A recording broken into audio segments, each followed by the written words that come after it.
guys, it's Gail with Pop Culture, and we are here with Hannah and Naomi and Jen, better known as Runaway June. Guys, thank you so much for joining us. Thank you for having us. These are also my friends, just full disclosure. I love these girls. So we have a lot to talk about. The album is out, Blue Roses.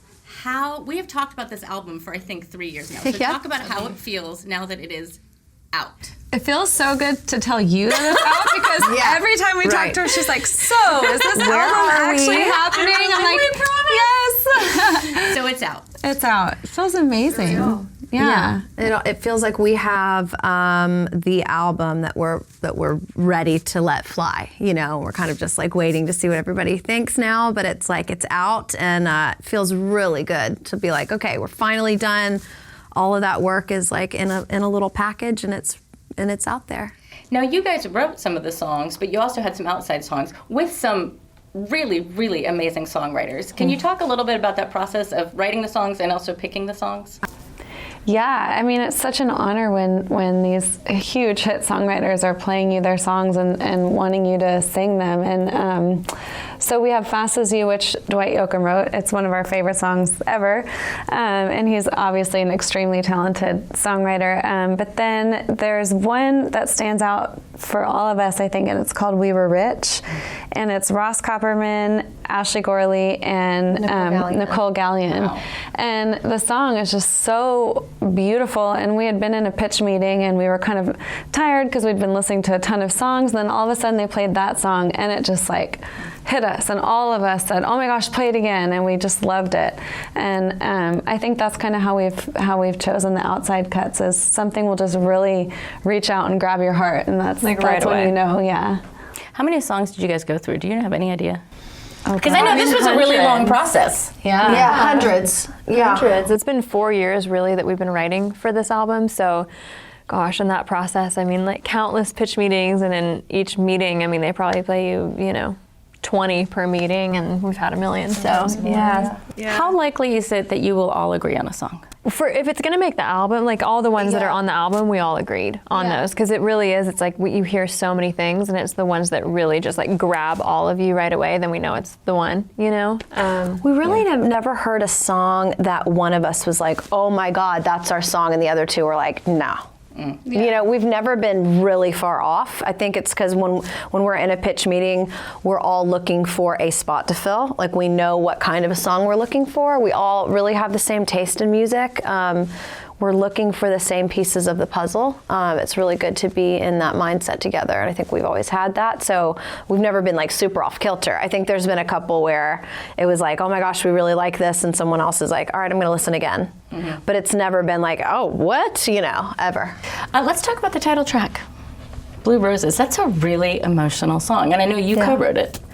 Yes, we wrote that song, and it's a deeply personal song. I think for all of us, obviously, but we've all lost people that we love. When we wrote this song, I was writing it with my brother, my heart, and he was killed in a car accident a few years ago, and so every time I sing it, he's just really, really present. I can almost feel him, so it can be very emotional, and I wasn't always willing to be that emotional and vulnerable on stage, and then after a little bit, very, very quickly, I got past that because other people were sharing their experiences and talking about the people that they loved and lost, and they were crying in the crowd, and really connected us with our audience. And it's a moment where us three kind of like really connect again, and we go back to our roots where we started in the songwriting room, and just our voices and a guitar, and that's how we present it on stage, and that's how we end the record, is how we started. So it just was really kind of evident that we would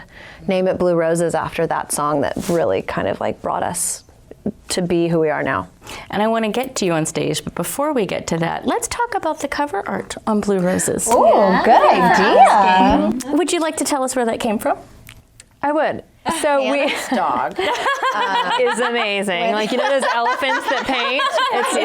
It's my dog. So Hannah is an artist, and you drew it, right? Yeah, I did, and it was just, I don't know, it's just cool because we had this whole theme of we wanted it to be all blue and these blue roses, and it was actually our manager Fletcher was like, Hannah, what if you painted the roses, and we had this kind of theme throughout, and it was just like, it's just such a cool way to kind of like wrap We're up. always trying to put Hannah to work. She's an amazing artist, and every time we're like, Hannah, why don't you paint a mural like next week on our 2 days off? Because she's brilliant. She's brilliant. Well, you do have a little time off, although I know you're doing fairs and festivals, but you have a summer break from the Carrie tour. No one was more excited than me, except for you guys, when you got on the Carrie tour. So how has that been? Oh my gosh, it's been amazing. And just, it's crazy because Carrie and Maddie and Tay are actual friends. So to be out there with your friends working doesn't feel like work. And we're learning so much from Carrie. She's like such an amazing entertainer, a wife, a mom, a businesswoman, and a friend. I mean, she's incredible. So I feel like we get to learn from, an icon every single day. I think it was in this room that we talked about it before the tour started, right after it was announced, and you were still trying to wrap your head around being on the road with Carrie, and now you're friends with Carrie. I know. It's so weird. Like sometimes Carrie will like my Instagram posts, and I'm like, Or we'll get like a little text from her, and I'm like, so weird. Yeah, every time you see Carrie's name pop up on your phone, you're like, is this my life? What's going on? It is true, because it's like I think when we talked before, it was like, it just felt so surreal. We're like, I feel like it won't sink in until we're actually doing the shows and like on tour with her. And that's kind of how it felt. It was like, now that we've done it, now it's like, it feels real. It's like, okay, we're really touring with her. Because the whole time it just felt like this fantasy we were talking about that was just too crazy to even imagine. And now that we're doing it, it's like, God, it's here. And then now it's over. It's like, it's already halfway done. But you're going back. We are. Have you learned anything from watching her? Oh my gosh, yeah. She's one of the greatest entertainers, I think, of our time. She's kind of, I like to equate her to our Dolly Parton, because of all the hats that she wears, and she does it so well. Yeah, I mean, we're learning how to entertain larger audiences, and how to like work a completely different stage than we've ever been on.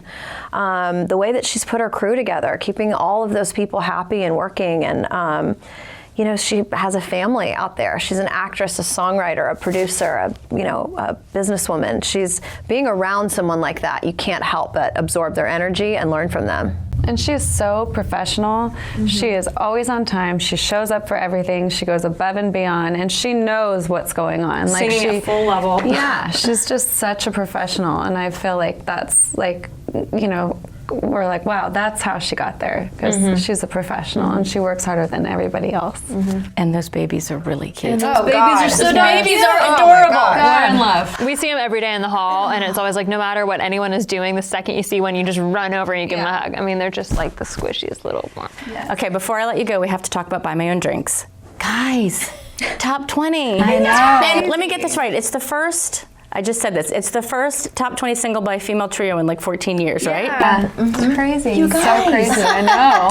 And it's like, now that we've cracked into top 20, which we've never done before, the highest we got before was 25, and it's just like 20 is just a whole new world. It's just opened up so many more doors, I feel like, and it's just we just really feel this momentum now being in 20, where it's like we went from 20 to 18 to 16, and it's just in a way we're still just like holding our breath, like watching your baby like take its first steps. It's kind of like let it go, but like you're watching it, and it's an incredible feeling. But like Hannah's saying, like this is our third single. Like we've been at this a long time, and we've quote lost singles, and so that's devastating in a lot of ways, and so this is just that much sweeter, Because you will always have a top 20 hit. Yeah. You can't take it away. They can't. Let's make it number one. Number one. Deal. Yeah. For more on Runaway June and all your other favorite artists, please visit popculture.com.